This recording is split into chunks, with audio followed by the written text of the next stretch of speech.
이 시간 함께 은혜 받으실 하나님 말씀은 출애굽기 20장 1절부터 17절까지의 말씀입니다.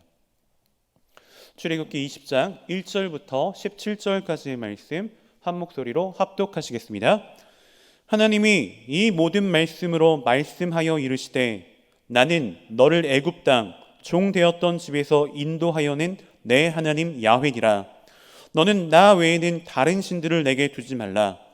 너를 위하여 새긴 우상을 만들지 말고 또 위로 하늘에 있는 것이나 아래로 땅에 있는 것이나 땅 아래 물속에 있는 것에 어떤 형상도 만들지 말며 그것들에게 절하지 말며 그것들을 섬기지 말라. 나 내 하나님 야훼는 질투하는 하나님인즉 나를 미워하는 자의 죄를 갚되 아버지로부터 아들에게로 3, 4대까지 이르게 하거니와 나를 사랑하고 내 계명을 지키는 자에게는 1000대까지 은혜를 베푸느니라. 너는 내 하나님 야훼의 이름을 망령되게 부르지 말라. 야훼는 그의 이름을 망령되게 부르는 자를 죄 없다 하지 아니하리라. 안식일을 기억하여 거룩하게 지키라.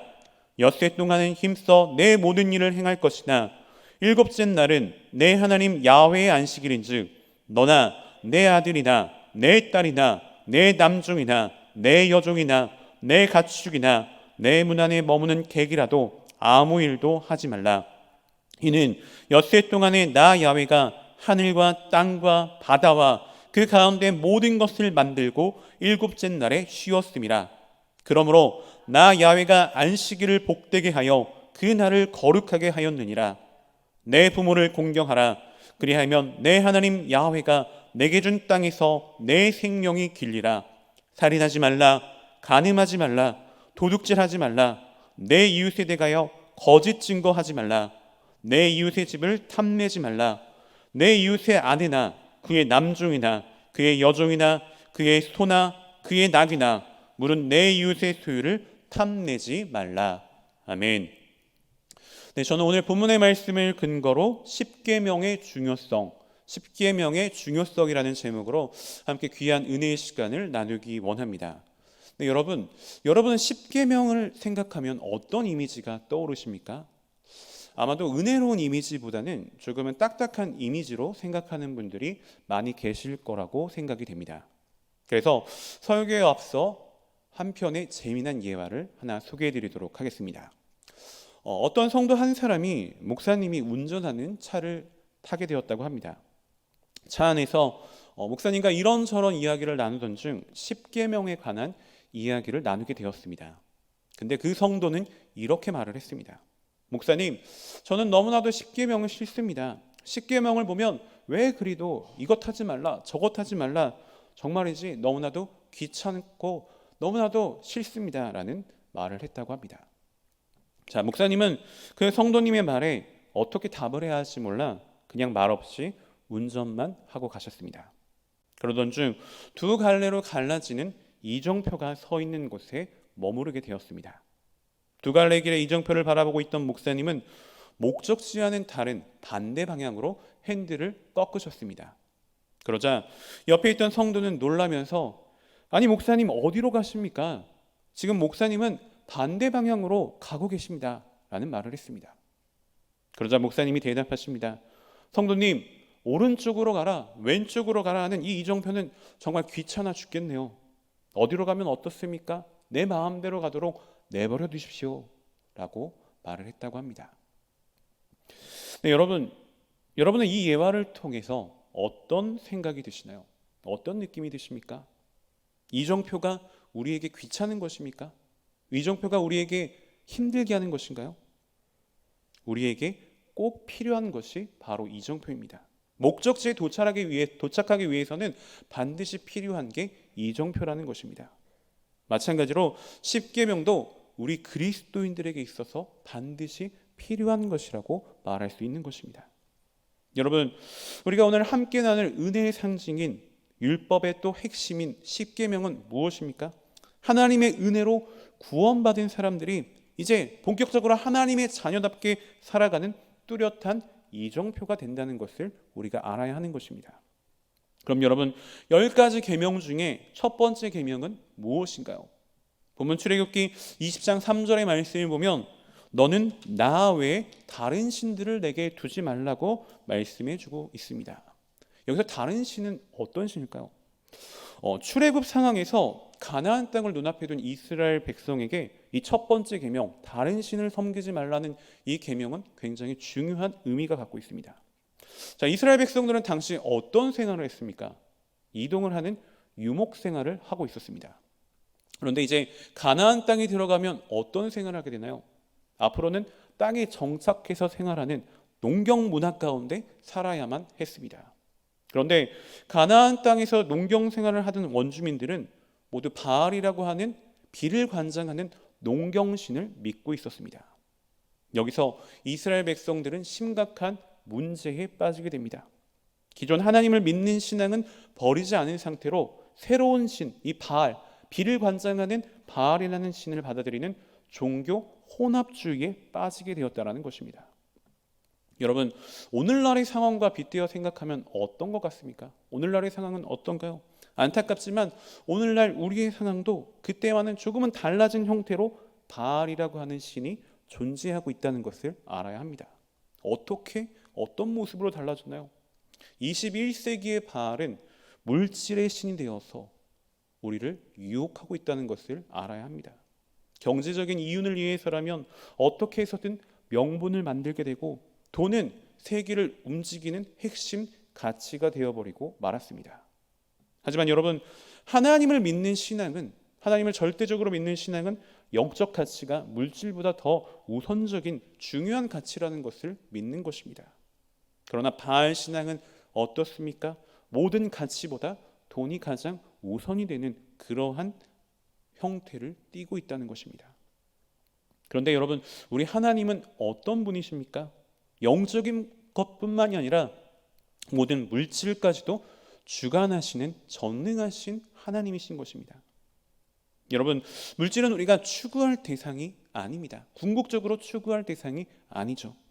하나님 앞에서 바로 살려고 노력할 때 하나님께서 우리 필요에 따라 은혜로 부어주신다는 것을 우리가 그것을 분명히 기억할 수 있어야 하는 것입니다. 돈의 노예가 되어 산다면 우리가 종교 혼합주의에 빠지게 된다는 것을 분명히 명심해야 될 것입니다.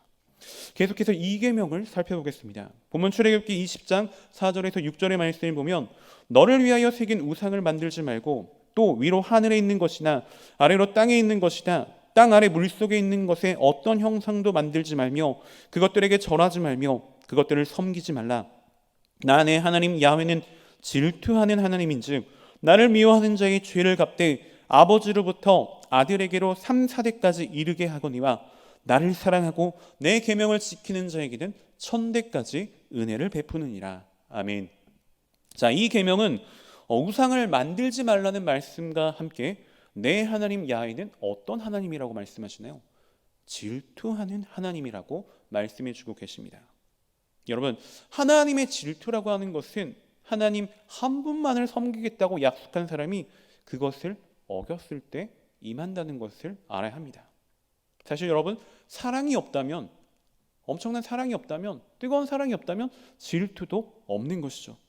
즉, 질투하시는 하나님이란 다른 한편으로 너무나도 우리를 사랑하고 계신다라는 것을 반증한다는 것을 우리가 기억할 수 있어야 하는 것입니다. 계속해서 3계명을 보면 본문 출애굽기 20장 7절을 보시겠습니다. 너는 내 하나님 야훼를 망령되게 부르지 말라. 야훼는 그의 이름을 망령되게 부르는 자를 죄 없다 하지 아니하리라 라고 말씀해 주고 계십니다. 자, 여러분, 우리가 하나님의 일을 성실히 행하는 그런 과정에서 불가피하게 하나님께 영광을 돌려야 할 그러한 상황들이 생기는데 그것이 도구로 쓰이는 인간에게 돌아갈 때가 간혹 생깁니다. 자, 우리는 이러한 부분에 있어서 각별히 조심을 해야 하는 것입니다. 더불어 하나님의 이름을 부르는 자들은 하나님의 이름에 합당한 그러한 삶을 반드시 살아야 하는 것이죠. 그렇게 살 때야 비로소 하나님을 부를 수 있는, 하나님의 이름을 부를 수 있는 올바른 자격이 갖춰진다는 것을 알아야 할 것입니다. 계속해서 4계명을 살펴보겠습니다. 본문 출애굽기 20장 8절에서 11절의 말씀을 보면 안식일을 기억하여 거룩하게 지키라. 엿새 동안은 힘써 내 모든 일을 행할 것이나 일곱째 날은 내 하나님 야훼의 안식일인즉 너나 내 아들이나 내 딸이나 내 남종이나 내 여종이나 내 가축이나 내 문 안에 머무는 객이라도 아무 일도 하지 말라.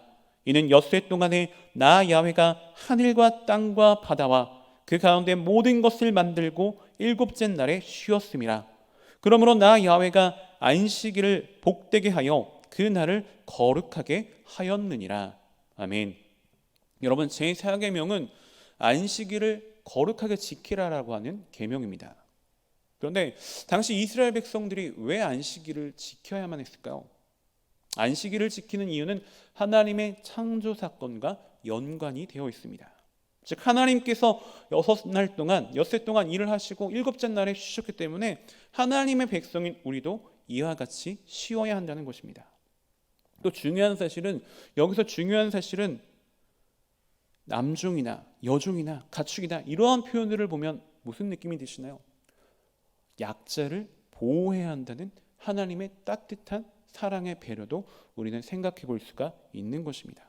약자를 보호하시는 하나님의 사랑인 것이죠. 네, 지금 첫 번째 계명부터 4계명까지는 하나님과 우리 인간 사이의 계명이었고, 이제부터 5번째부터 10번째 계명은 인간과 인간 사이의 계명입니다. 먼저 인간 사이의 첫 번째 계명인 5계명을 살펴보면 본문 출애굽기 20장 12절의 말씀을 보시겠습니다. 내 부모를 공경하라. 그리하면 내 하나님 야훼가 내게 준 땅에서 내 생명이 길리라. 아멘. 여러분, 인간관계 속에서 가장 먼저 생각해야 할 것이 바로 부모님과의 관계가 되는 것입니다. 더욱이 주목할 점은 인간과의 관계를 다루는 이 계명들 중에서 유일하게 5번째 이 5계명만이 약속이 붙어 있다라는 것이죠. 내 부모를 공경하라. 그리하면 내 하나님 야훼가 내게 준 땅에서 생명이 길리라라고 말씀해주고 계시는 것입니다. 제5계명의 약속에 대해 사도 바울도 다음과 같이 언급하는 것을 볼 수 있습니다. 에베소서 6장 2절에서 3절의 말씀을 보면 내 아버지와 어머니를 공경하라. 이것은 약속이 있는 첫 계명이니 이로써 내가 잘되고 땅에서 장수하리라. 아멘. 네, 계속해서 6번째 계명부터 10번째 계명까지 살펴보도록 하겠습니다. 13절, 살인하지 말라, 간음하지 말라, 도둑질하지 말라, 내 이웃에 대하여 거짓 증거하지 말라, 내 이웃의 집을 탐내지 말라, 내 이웃의 아내나 그의 남종이나 그의 여종이나 그의 소나 그의 낙이나 물은 내 이웃의 소유를 탐내지 말라. 네, 먼저 6계명인 살인에 관한 계명을 한번 살펴보도록 하겠습니다. 여러분, 꼭 칼을 들고 사람을 죽이는 것만이 살인이라고 말할 수는 없습니다. 그렇게 살인하는 사람은 흔치 않죠. 약자의 생명을 보호하지 않는 것도 살인이 될 수 있다는 사실을 우리가 기억해야 하는 것입니다. 또한 예수님께서는 성을 내는 것, 화를 내는 것 역시 살인이 될 수 있다고, 살인이 된다고 말씀하셨습니다. 왜 이와 같이 말씀을 하셨을까요? 자, 여러분, 인간이란 존재는 어떻습니까? 인간이란 존재는 어떤가요? 인간이란 존재는 모두 깨어지기 쉬운 질그릇과 같은 그러한 약한 존재들입니다. 겉으로는 굉장히 강하게 보인다 할지라도 속은 모두가 다 연약한 존재라는 것이죠. 말 한마디에, 작은 말 한마디에 상처를 받고 실족할 수 있는 것이 바로 우리 인간이란 존재입니다. 사실 우리가 사랑해야 할 아주 가까운 사람들에게 오히려 많은 상처를 줄 때가 많습니다. 말 한마디의 실수로 인해서 생각하지 못하고 짧은 생각으로 하는 그 말 한마디로 인해서 사랑하는 사람에게, 주변 사람에게 상처를 줄 때가 참 많다는 거죠. 그런데 마음의 상처를 입히는 것 역시도 살인이 될 수 있다는 것을 우리가 분명히 기억하고 명심할 수 있어야 하는 것입니다. 계속해서 7계명 간음죄에 대해서 살펴보겠습니다. 여러분, 창세기 39장의 말씀을 보면 요셉과 보디발의 아내에 관한 이야기가 나오는 걸 볼 수 있습니다. 보디발의 아내는 보디발이 없는 틈을 타서 요셉을 계속해서 유혹하는 모습을 보입니다. 그러자 요셉은 보디발의 아내에게 남편인 보디발을 언급한 것이 아니라 내가 하나님께 죄를 지으리까라는 말을 하고 있는 걸 볼 수 있습니다. 여러분, 이것이 바로 신앙인의 모습이 되는 것입니다. 성경은 분명하게 결혼으로 두 남녀가 합해지는 것을, 결합하는 것을 거룩하게 여깁니다. 왜냐하면 결혼은 하나님께서 두 사람을 짝지어 주신 것이기 때문인 것이죠. 마태복음 19장 6절의 말씀을 보면 그런즉 이제 둘이 아니요 한 몸이니 그러므로 하나님이 짝지어 주신 것을 사람이 나누지 못할지니라 하시니라고 말씀해 주고 계십니다. 계속해서 8계명 도둑질 하지 말라는 계명에 대해서 살펴보도록 하겠습니다. 여러분, 성경에서 도둑질을 금지하는 것은 단순히 어떤 사회적인 문제 때문에 그런 것이 아니라 신학적인 이유가 담겨 있는 것을 알아야 합니다. 도둑질이란 일하지 않고 부당하게 소득을 취하는 것을 말하는 것입니다. 이러한 행위는 근본적으로 하나님의 질서에 어긋난다고 말할 수가 있습니다. 전능하신 하나님께서도 일을 하셨죠. 따라서 인간의 노동 또한 거룩한 것이라고 말할 수가 있습니다. 그런데 도둑질은 이러한 하나님의 창조 질서를 파괴하는 그러한 일이라는 것을 우리가 기억해야 하는 것입니다. 계속해서 9계명에 대해서 살펴보겠습니다. 여러분, 제9계명은 법정에서의 거짓 증언을 금지하는 그러한 계명입니다. 재판에서 증인이 진실된 증언으로 인하여서 사람을 살릴 수도 있지만 거짓으로 증언하여서 사람을 죽일 수도 있습니다. 고대 이스라엘에서는 거짓 증언으로 인해서 재산을 빼앗기거나 사형 선고를 받는 그런 경우들이 비일비재했습니다. 나봇의 경우가 이에 해당되는 거죠. 나봇이 포도원을 빼앗기고 누명을 써서 억울하게 죽게 된 사건을 우리는 알 수 있습니다. 근데 여러분, 사실 현대 우리가 법정에 설 일이 얼마나 많이 있을까요? 우리의 삶 속에서 그렇다면 기준을 잡아야 할 텐데 일상에서 벌어지는 일들 가운데 우리에게 생기는 거짓말에 대해서도 한번 생각해 보기를 원합니다. 기독교 윤리학에서는 거짓말을 4가지 유형으로 나누어 보았습니다. 첫 번째는 악에 찬 거짓말, 두 번째는 유머를 목적으로 하는 거짓말, 세 번째는 예의상하는 거짓말, 네 번째는 불가피한 거짓말로 나누어 보았습니다. 첫 번째, 악에 찬 거짓말. 이 거짓말은 의도적인 거짓말이 되는 것입니다. 즉 중상모략, 모함, 수금거림, 험담 등을 말하고 있는 것입니다. 여러분, 사실 남의 이야기를 하면서 정확한 팩트만 이야기하기보다는 그 팩트 안에 자신의 생각을 대입해서 사실이 아닌 내용까지 포함시켜서 부풀려서 거짓말을 할 때가 많은 경우들을 우리는 생각해 볼 수가 있습니다. 하지만 여러분, 하나님의 사람들이라면 이러한 거짓말은 입 밖에도 내어서는 안 되는 것을 우리가 알아야 할 것입니다. 에베소서 4장 25절의 말씀을 보면 그런즉 거짓을 버리고 각각 그 이웃과 더불어 참된 것을 말하라고 말씀해주고 있습니다. 둘째, 유머를 목적으로 하는 거짓말이죠. 이러한 거짓말은 사실 큰 잘못이라고 말할 수는 없습니다. 하지만 이때 반드시 조심해야 할 것이 있습니다. 어떤 경우라고 할지라도 상대방의 감정을 상하게 한다거나 마음에 상처를 주는 그러한 말을 해서는 안 된다는 것입니다. 셋째, 예의상하는 거짓말입니다. 예를 들어 상대방에게 어떤 편지를 쓰게 되었을 때 존경하는 아무개님, 사랑하는 아무개님, 자, 이렇게 적는 경우를 가정해 봤을 때 이러한 표현에는 항상 진심이 담겨 있지 않을 수도 있습니다. 하지만 이런 말이 당장은 진심이 아니다고 할지라도 이렇게 쓰다 보면 적어도 상대방을 존경하고 사랑해야겠다는 마음을 가질 수가 있게 된다는 것을 우리가 또 기억할 수 있어야 합니다. 넷째, 불가피한 거짓말입니다. 자, 이러한 예는 여호수아 2장에 나오는 라합에 관한 이야기를 통해서 우리가 확인해 볼 수가 있습니다. 분명 라합은 정탐꾼을 보호하기 위해서 거짓말을 했습니다. 하지만 성경은 이 라합의 거짓말에 대해서 긍정적으로 평가하는 것을 볼 수 있는 것이죠. 자, 사랑하는 여러분, 우리가 진실을 말해야 하는 이유는 무엇 때문일까요? 진실을 말해야 하는 이유는 무엇 때문입니까? 어떤 진실 자체에 가치가 있는 것도 물론 있겠지만 진실 자체에 절대적인 가치가 있어서라기보다는 다른 사람을 보호하기 위한 하나님의 배려가 있다는 것을 알아야 하는 것입니다.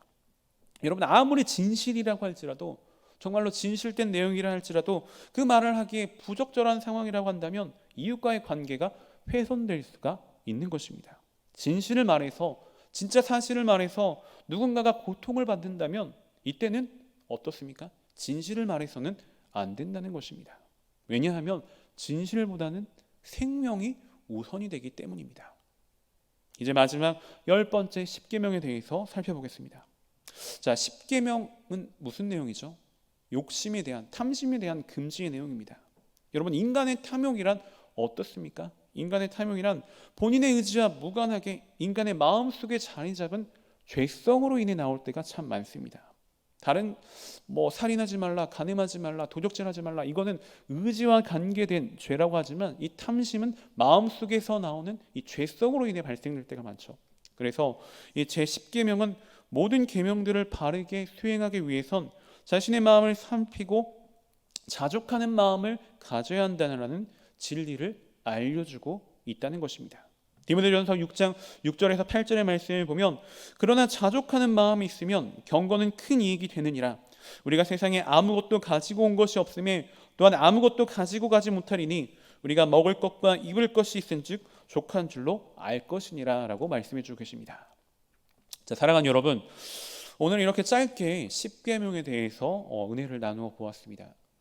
여러분, 우리에게 율법이 없다면 어떨 것 같습니까? 우리에게 율법이 없다면 죄를 죄라고 깨달을 수 없었을 것입니다. 하지만 이것이 율법의 최종 역할이 되는 것은 아닙니다. 율법이 담당할 새로운 역할이 있기 때문이죠. 그것은 바로 구원받은 하나님의 자녀들을 성화의 길로 안내해주는 역할을 한다는 것입니다. 그러므로 우리 그리스도인들은 율법의 이 핵심 되는 십계명을 잘 지키며 살아야 하는 것입니다. 십계명은 인간의 생명을 유지하게 하는 든든한 울타리의 역할을 하는 것입니다.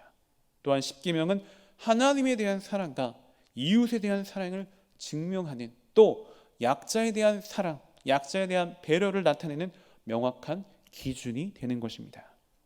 우리 모두 성령의 도우심 가운데 십계명을 잘 실천하며 성화의 길로 나아갈 수 있는 은혜가 충만히 임하시길 주님의 이름으로 소원하고 축복하며 말씀을 마치겠습니다. 기도하겠습니다. 하나님과 사랑과 자비가 풍성하신 좋으신 하나님, 오늘 십계명에 관한 말씀을 통해 하나님의 사랑에 대해서, 하나님의 배려에 대해서 알게 하시니 감사드립니다. 우리가 하나님을 사랑하고 이웃을 사랑하는 아름다운 그리스도인의 자세를 갖추기 원합니다. 그러한 자세를 갖추어 하나님의 기쁨이 되며 또 이웃에게 본이 되는 복된 주님의 자녀가 될 수 있도록 주님 저희들을 인도하시고 축복하여 주시옵소서. 거룩하신 하나님, 이제 또 저희가 정성껏 준비한 예물을 주님 앞에 드립니다. 드려지는 모든 손길 가운데 주님의 한없는 은혜와 사랑으로 가득히 채워주시고 이 예물이 쓰여지는 모든 곳 가운데 그리스도의 영광만이 아름답게 드러나게 하여 주시옵소서. 감사드리며 모든 말씀 살아 역사하시는 나사렛 예수 그리스도를 받들어 간절히 기도 올리옵나이다. 아멘.